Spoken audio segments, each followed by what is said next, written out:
So I've heard players say, including myself, I feared Mike. I've heard players in your generation say they feared Kobe. I've never really heard any players say they fear LeBron. The Los Angeles Lakers are falling apart, and the people closest to the franchise are finally saying what everybody else has been thinking. Skip, I don't really know how to answer this because I didn't expect them to win. I think my greatest disappointment with how bad they looked in defeat. Shannon Sharpe, one of the biggest LeBron fans on the planet, just called the Lakers a bad basketball team. Byron Scott, a three-time champion with the Showtime Lakers, told LeBron to get the hell out.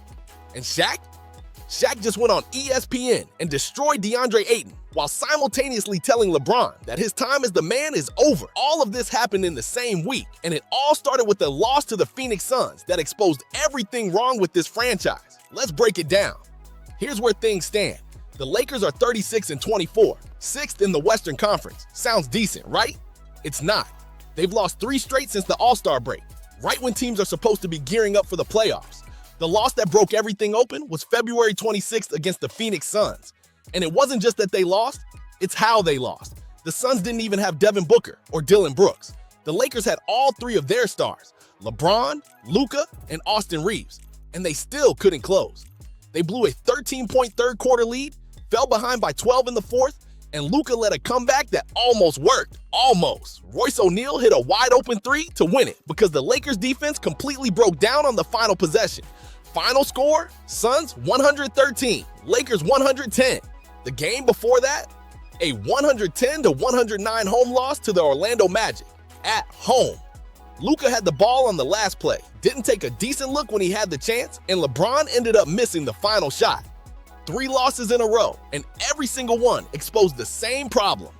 This team cannot play defense, and it cannot close games. JJ Redick was already losing his mind about it back in December. After a Christmas Day loss to Houston, he told the media straight up, "We don't care enough right now." Why do you think your team was unable to execute the things that it was tasked with? Because we don't care enough right now. That was 3 months ago. Nothing has changed. After the Suns lost, Shannon Sharpe went on Nightcap with Chad Ochocinco Johnson and just let it go. He called the Lakers a bad basketball team, not struggling, not underperforming, bad. And then he said something that hit even harder. It doesn't matter whether LeBron stays or leaves. His argument was straightforward. A backcourt of Austin Reeves and Luka Doncic isn't winning a championship either. If they win this game, this will be their most impressive win. But I didn't expect them to win because when you look at it, Skip, they're a bad basketball team. The Lakers aren't a title team with LeBron. They won't be a title team without him. There's no version of this roster that works. Then he went after Luka specifically. Shannon pointed out that Luka put up 41 points, 8 rebounds, and 8 assists against Phoenix. And they still lost because Luka can't play defense. He argued with the refs all game, and that's just who he is at this point.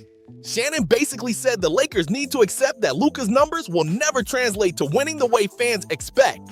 Now remember, Shannon Sharpe is one of LeBron's biggest defenders.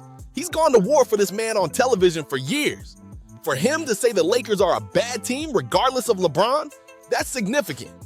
2 days later, it got worse. Byron Scott went on Power 106 in Los Angeles and told LeBron to leave. Direct quote, "I think this should be his last year here. You don't have to go home, but you got to get the hell up out of here." This should be his last year here. Not in the NBA, just here. No, just here. Okay. You know, I really. You don't got to go home, but you got to go. Yeah, you know, it's Moore's Day. You know what I'm saying? That's you don't have to go home, but you got to get the hell out of here. Now, Byron Scott won 3 championships with the Showtime Lakers. He played alongside Magic Johnson and Kareem Abdul-Jabbar. He bleeds purple and gold. So when he says LeBron needs to go, people listen. Scott also went after LeBron for saying today's NBA is harder than the 80s and 90s. He called it laughable. Said the game used to be so physical that Chick Hearn's motto was, "No blood, no foul." And he couldn't believe someone of LeBron's stature would make that claim. Shannon Sharpe actually fired back at Byron Scott on Nightcap the next day. He asked why Lakers legends never had this energy for Kobe in his final years, when Kobe was shooting the team out of games and the Lakers were winning 17 and 21 games a season. Shannon said LeBron revitalized the entire franchise. Without LeBron, the Lakers don't get Anthony Davis. Without AD, you don't get Luka. Without LeBron, the Lakers don't sell for $1 billion. So even Shannon, who just called the Lakers a bad team, still defended LeBron against Byron Scott. If LeBron doesn't come, the Lakers are not selling for $1 billion. That's the complexity of this situation. Everyone knows LeBron isn't the problem, but everyone also knows the current setup isn't working. And then Shaq weighed in. And here's where it gets interesting, because Shaq didn't just go after LeBron. He went after the guy who might actually be the real problem. On ESPN, Shaq absolutely destroyed Deandre Ayton.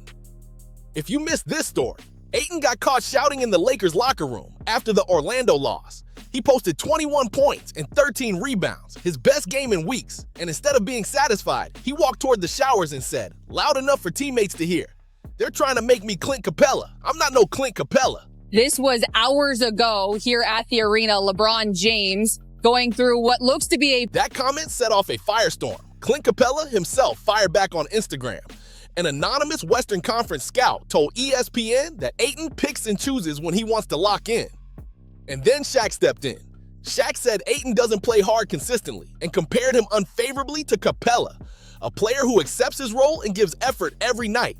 He pointed out that when you're playing alongside LeBron James and Luka Doncic, you're not going to get shots. Your job is to set picks, rebound, and run the floor. And Shaq said he wished his own career had been that easy, that he played with guys like Penny Hardaway and Dwyane Wade who got him the ball. Then he told Ayton to, quote, "shut the hell up and do your job." Charles Barkley piled on too. He said Ayton actually insulted Capella because Capella has had a better career by the only metric that matters, contributing to winning. Even Dirk Nowitzki went on NBA on Prime and said Ayton doesn't understand who he is, and that kind of attitude cuts careers short. But here's the part nobody's connecting. While Shaq destroyed Ayton, he actually defended the Lakers' chances. When Barkley said they weren't contenders, Shaq pushed back. He said if the Lakers can secure a home court advantage, anything is possible. He brought up the 2006 Heat, a team nobody expected to win, and compared it to where the Lakers are now. So Shaq's message was actually layered. He's saying, I demand you guys go 17-7. And all the guys step up. Because right now they are in the 6th seed, but look, they're one game out of home court advantage. If they can get that home court advantage, anything is possible. I played on a team where we wasn't expected to win in 2006 Miami, and we end up winning. the talent is there, the potential is there, but guys like Ayton are wasting it. And LeBron needs to accept that this is Luka's team now. On the Dan Patrick Show back in December, Shaq put it the most honestly anyone has. He said LeBron is smart enough to know that Luka and Austin Reeves are cooking right now, and that at some point, every great player's run comes to an end. He wouldn't say LeBron is a complimentary player. He specifically said he didn't want to be the one to use those words, but he made it clear. That's what's happening.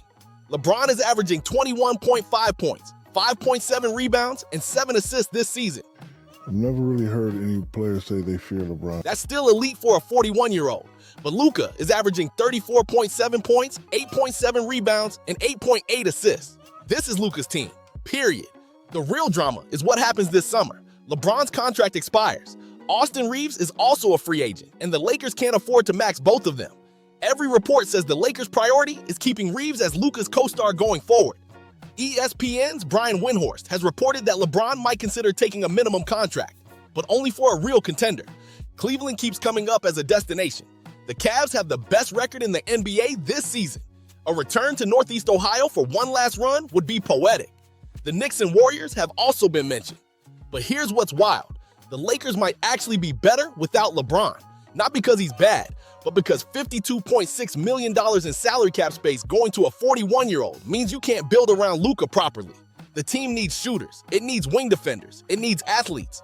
And right now, it can't afford any of them. If he could go play, maybe he stays in LA and they use that money that comes off of his salary to go get another player. Maybe he goes to another team like Cleveland that could. Byron Scott said it bluntly, Shannon Sharpe said it reluctantly, and Shaq said it diplomatically. But they're all saying the same thing. It might be time. So here's what I want to know from you. Is Shaq right? Should LeBron step back and accept a complimentary role for the rest of this season? Should he leave this summer? Or can this Lakers roster somehow figure it out before the playoffs? Because right now, the Lakers have 22 games left to prove that all this drama is just noise. If they can't, we might be watching LeBron's last season in purple and gold. Drop your take in the comments. Subscribe if you're new. We're breaking down the biggest stories in sports and entertainment every single day now. Hit the bell so you don't miss tomorrow's video. And if you think Shaq was too hard on Ayton or not hard enough, let me hear it. I'll pin the best comment. Peace.